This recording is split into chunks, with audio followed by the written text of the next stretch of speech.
All right, ready to go? Yeah. Cool. Hi. So we are up to our next questions. They're both kind of lengthy. I'm going to read them together because I feel like they have some similar themes running through them. So sit tight while I read the whole thing. The first one is for Alma Ramos McDermott. My question's a bit lengthy, but I hope it's clear.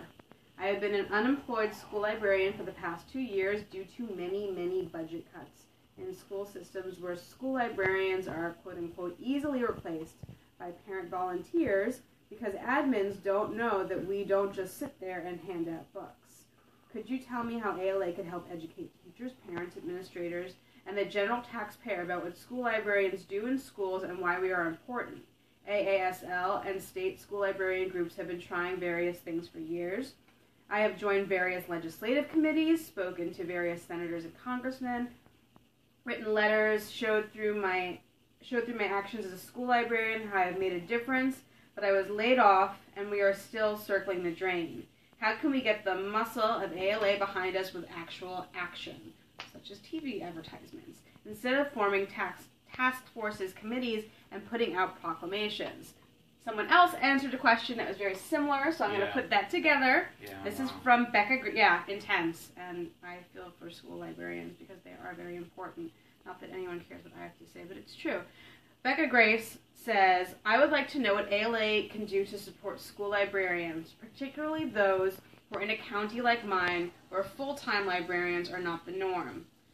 Can and will JP work with education policymakers and organizations towards a mandate that every school needs to have a full-time certified media specialist? We have similar problems in New York City. Yeah, that was a big issue. Yeah. That's the end of that one. That's the end of that one. I felt like they were similar, so I stuck them together. Okay. Firstly, I just want to say that school librarianship is definitely part of my heart. I went through the Rutgers School Library program. I mean, literally went to the end. I did my internship at Montclair High School in New Jersey with a wonderful librarian, Doreen Corsetto, and I hope she remembers me. And I even got to take the very last class that Carol Colthow taught, and she's just a legend in our field, and she's just a true legend in school librarianship. Let me tell you something. This problem is actually even larger than school libraries. So OCLC put out all of this data. This is something I've been saying to anyone who listens. They put out all this data, and what it shows is it's about voting, right? And what it shows is voter perceptions of libraries are directly related to their perceptions of librarians. Nothing to do with what ebooks we offer or anything to do with how beautiful the building is. Their likelihood to vote positively for a library on a ballot initiative is directly related to how they feel about a librarian. And in particular, one of the most important sort of things that informs that voter's opinion is, as a child, what they experience. So specifically, school librarians and children's librarians are kind of like, the vanguards of our profession, right? This is where all of this comes from. And if we want any future in librarianship, we have to take this issue seriously now. It's been going on since I was in library school. I ended up not becoming a school librarian because of this issue, right? Because I ended up not in a job.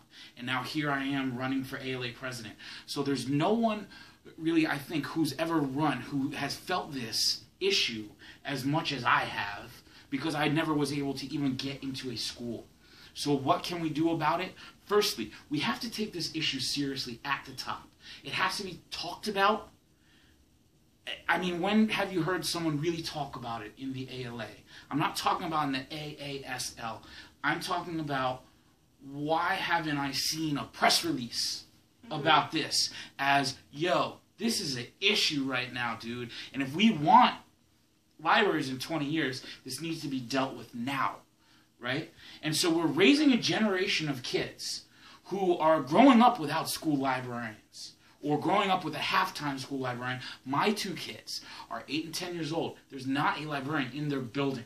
There's no one developing the collection in the library even, right? So this is, what are their perceptions of the librarians going to be when they vote for libraries? you know, at that when that time comes. So this is absolutely like the key issue that I need to focus on, that whoever gets elected needs to focus on, that the ALA needs to focus on. As far as what can we do, I agree with Becca. That's exactly what we should be doing, is working with education, you know, working with education organizations to get this taken seriously. And I agree with, I forgot the other person's name. Alma. I also agree with what Alma said about how, you know, we really need an initiative. Alma said, you know, a commercial, but an initiative, you know, is what I look at it as. Something that really, really takes seriously how important a librarian is in the role, in the lives, you know, in the lives. Sorry, I'm so pumped up because this is like the thing that is most important to me. You know, we really need to do, you know, get an initiative going that says librarians are important. Libraries are important, sure. Librarians are important, and specifically, school librarians are the vanguard of the future of our profession. All right.